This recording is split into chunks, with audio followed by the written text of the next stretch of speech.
এবার জোড়া সুখবরে ভারতের দুটি করোনা ভ্যাকসিনে চূড়ান্ত ছাড়পত্র দিল ড্রাগ কন্ট্রোলার জেনারেল অর্থাৎ ডিসিজিআই।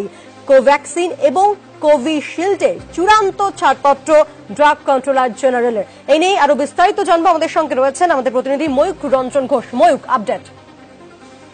দেখো, সত্যি সুখবর এবং নিউজ 18 বাংলার খবরের শিলমোহর। কালকে থেকে আমরা যে খবরগুলো দেখাচ্ছিলাম আমাদের দর্শকদের জন্য, আজকে সেই খবরটা অফিসিয়ালি ভারত সরকার অর্থাৎ drug controller general of India, যারা ড্রাগ, যে কোনো ধরনের ড্রাগ এবং ওষুধকে অ্যাপ্রুভ করে, তারা কিন্তু সেই খবরে শিলমোহর দিল এবং তারা জানালো যে অক্সফোর্ড এবং অ্যাস্ট্রাজেনিকার কোভিশিল্ড এবং ভারত বায়োটেকের কোভ্যাক্সিন দুটোকেই ভারত অ্যাপ্রুভাল দিল। ভীষণ ভালো খবর। আমাদের টিকাকরণ তুমি জানো খুব শিগগিরই তৈরি শুরু হচ্ছে এবং 30 কোটি মানুষের টিকাকরণ হবে।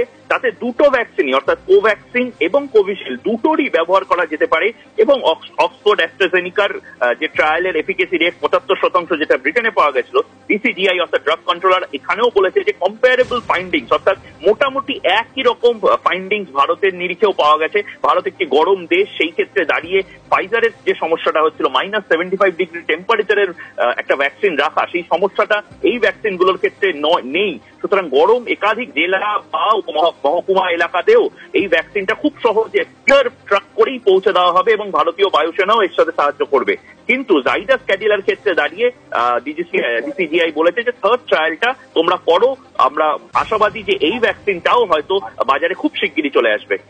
আমাদের সঙ্গে থাকো, আমাদের সঙ্গে রয়েছেন ক্লিনিক্যাল ট্রায়াল বিশেষজ্ঞ শুভ্রজ্যোতি ভৌমিক। ডক্টর ভৌমিক, জোড়া সুখবর বলা যেতেই পারে, কারণ কোভ্যাক্সিন এবং কোভিশিল্ডকে চূড়ান্ত ছাড়পত্র ড্রাগ কন্ট্রোলার।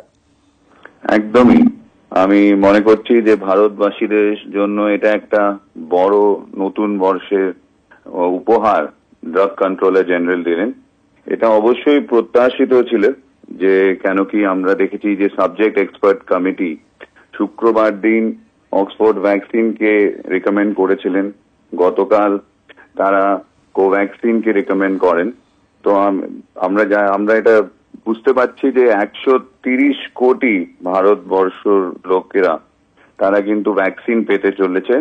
অবশ্য সেটা ধাপে ধাপে হবে, যেটা আমরা আগেও আপনার নিউজ চ্যানেলে কথা বলেছি, যে প্রথম সারি এবং যারা ডাক্তার নার্স যুদ্ধ করছেন কোভিড-19 বিরুদ্ধে, তারা আগে ভ্যাকসিনেটেড হবেন।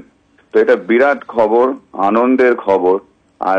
আর ভারতীয় হিসেবে আমার কাছে একটা গর্বের খবর যে কোভ্যাক্সিন, যেটা একেবারে আমাদের নিজের দেশের তৈরি আর একেবারে 2 to 8 ডিগ্রি সেলসিয়াসে রাখা যায়, সেই ভ্যাকসিনটাও অনুমোদিত হলো আজকে। তো ভারতীয় হিসেবে আমি ভীষণ গর্বিত এবং আমি আশা করছি যে আমরা খুব শিগগিরই ভারতবাসীদের এই ভ্যাকসিন গুলো দেওয়া শুরু করে দিতে পারব।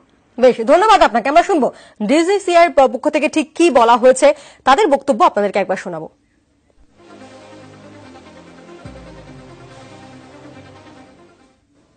After detailed deliberations, subject expert committee has recommended for the grant of permission for restricted use in emergency situation subject to certain regulatory conditions.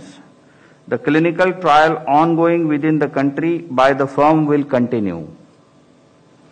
Messrs. Bharat Biotech has developed a whole virion inactivated coronavirus vaccine.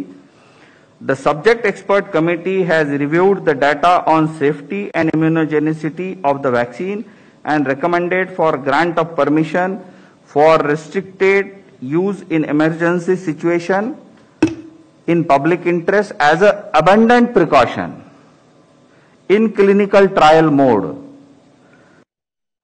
ঠিক খবর সবার আগে জানতে ইউটিউবে news 18 Bangla channel subscribe করুন, bell icon press করতে ভুলবেন না।